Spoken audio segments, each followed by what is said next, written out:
3 кәмпит мятный.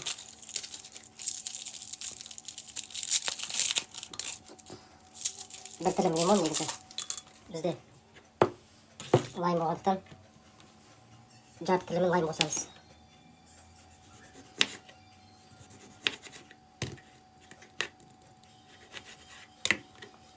Төрт адам астеніп жатыр.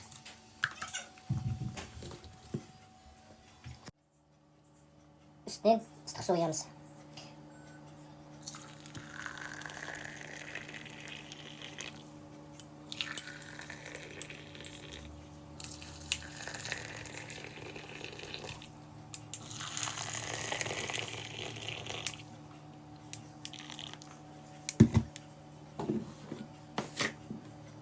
Шайдың қасығымен бал қосамыз. Жарты қасық.